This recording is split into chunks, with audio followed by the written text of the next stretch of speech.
Bonjour et bienvenue dans la bibliothèque de S comme C, une rubrique dans laquelle je vous parle de livres autour de la psychologie, de l'éducation, de la relation à l'enfant et de livres pour enfants que j'ai aimés ou un peu moins aimés.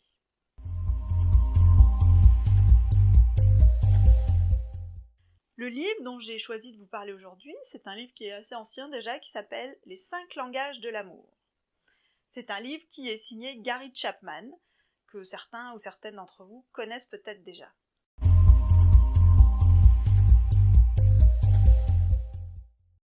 Gary Chapman est un journaliste, mais il anime aussi des séminaires autour du couple, des relations de couple.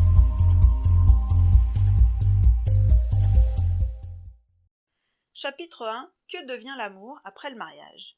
À 10 000 mètres d'altitude, au bout d'une demi-heure de vol, mon voisin rangea sa revue dans la poche du siège devant lui, se tourna vers moi et me demanda « Quel genre de travail faites-vous ? » « Je suis conseiller conjugal et j'organise des séminaires pour améliorer la situation des mariages, répondis-je de manière très naturelle. Ah, il y a longtemps que je désire interroger quelqu'un à ce sujet. Que devient l'amour après la cérémonie du mariage ? Abandonnant tout espoir de faire un petit somme, je questionnai mon compagnon de voyage. Que voulez-vous dire ?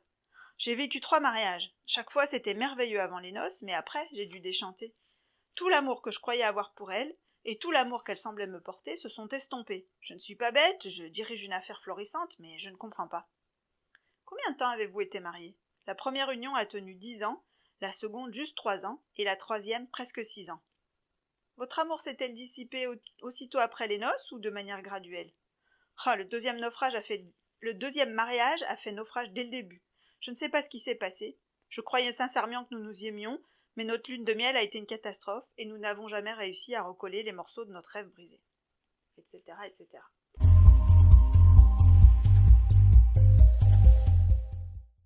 Dans ce livre, Gary Chapman nous propose une approche intéressante qui parle des 5 langages de l'amour.